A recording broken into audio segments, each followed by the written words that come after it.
What's up, Ragin Nation? How y'all doing? This is Alex, you watching a Ragin Ronin review. I got a review for you. Last Tuesday, I saw The Counselor. The Counselor is the latest film from director Ridley Scott, and Ridley Scott is one of my all-time favorite directors, and that's mainly because I love that he's such a versatile director. He's tackled all types of genres, from crime dramas to spy thrillers to war dramas to period pieces to even science fiction. Prometheus was his latest film, before this film, of course, and he's also directed Alien and Blade Runner. So a very versatile director. And in this movie, you have a very all-star cast. You got Brad Pitt, Penelope Cruz, Cameron Diaz, Javier Bardem, and Michael Fassbender as the title character. And on top of that, you have the writer, Cormac McCarthy, who's the writer of No Country for Old Men, contributing to the script. So you have a very strong combination right here, and you should be getting a very amazing movie. Right? Wrong. This film was probably the worst film I have ever seen in 2013. In fact, it is the worst film I've seen in 2013. You know, Ridley Scott is a great director, but you can't always be great. This film had a lot of weaknesses, and a huge part of it had to do with the cast. I felt that the cast was, they're strong in terms of that they've done a lot of great work. But when it comes to this film, there's some really bad acting and some really weak dialogue delivery. A lot of the lines written by Cormac McCarthy were just very awkward for the actors to deliver. It almost felt like he was trying to find a cinematic interpretation of Shakespeare, okay, which not a whole lot of people understand or can make any sense out of. And that's what I'm trying to say. This movie's script had a lot of problems, thus making the actors have a hard time delivering these lines in a very confident way, because it just looks very awkward. None of the scenes were very believable. In fact, every scene felt anticlimactic. And what I mean by that is that you have two guys talking, okay, two actors talking, doing your dialogue scenes, and I'm waiting for the punchline. I'm waiting for the purpose of each scene, but then it just ends, and I was like, okay, what was the point of all that?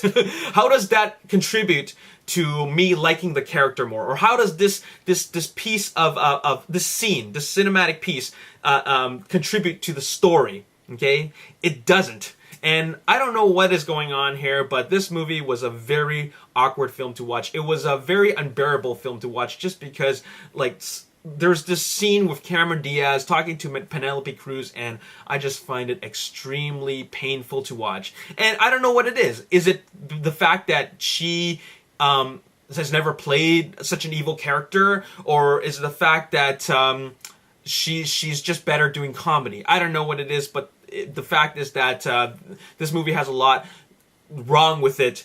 And also, another thing that's wrong with the movie is the pacing. You don't have a whole lot going on for a long period of time. Then you have something going on, which is a very small little thing, and then you have not a whole lot of stuff going on for the rest of the film. And that just has, this style of filmmaking, or storytelling rather, just has a problem with keeping my attention. I'm feeling very disengaged throughout the entire movie, and it also has a huge part to do with Ridley Scott's direction. I felt that Ridley Scott's direction was kind of weak and not completely focused. It just felt like he kind of phoned in the direction. It didn't feel like he put a lot of heart and a lot of care into this movie, which is quite unfortunate. And as for the writing from Cormac McCarthy, I just feel that the book does not translate well on film.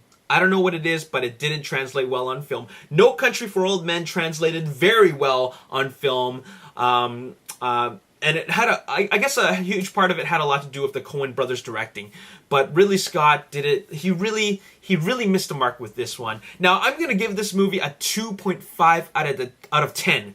Okay, a 2.5 out of 10. Obviously a very low mark. I give it a 1 for the concept. The story concept, you know, it's very interesting. 2 for Brad Pitt's character. Brad Pitt's character is actually quite he's believable in this one. He put on a decent performance. And the 0.5 is for the scenes that do not have the main characters in it.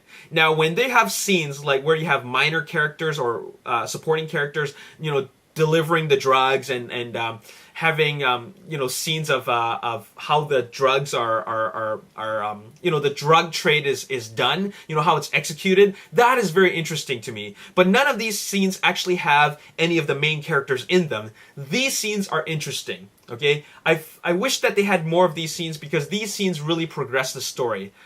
But that's it. That is all that keeps my attention. Everything else has got to go. I'm giving this movie a 2.5 out of 10, which is really unfortunate. Now, I'd like to just bring this to your attention, and that is during during the filming of The Counselor, Tony Scott, the brother of Ridley Scott, had passed away. Okay, so I think a huge part of the direction, or Ridley Scott's lack of focus in this movie, had a lot to do with the emotional impact that the death of his brother had on him, because he postponed the filming in the middle for 1 week so that he could attend his brother's funeral, and then he went back to directing. And I think that because of that, he really wasn't focused on putting the best performances, or rather capturing the best performances out of his actors, which is, you know, really quite unfortunate. Now, because of that, this movie is still a film that was brought to the audiences. Not a whole lot of people knew about the death of Tony Scott. So at the end of the day, I'm still grading this movie for the type of movie that was delivered to us, and it wasn't a very good one, unfortunately. I will still continue to watch Ridley Scott's films. I like his films. I like him as a director, and I can't wait for his next movie. I'm actually really looking forward to Prometheus 2, which is probably coming in 2016 at the earliest. Anyways, that's all I gotta say for this video. As always, if you enjoyed this review, hit the like button, subscribe to the YouTube channel, like me on Facebook, The Ragin Nation. Also follow me on Twitter at Ragin Nation. The next movies I will be reviewing will be The Man of Tai Chi, directed by Keanu Reeves, and also Ender's Game, starring Harrison Ford and Ben Kingsley.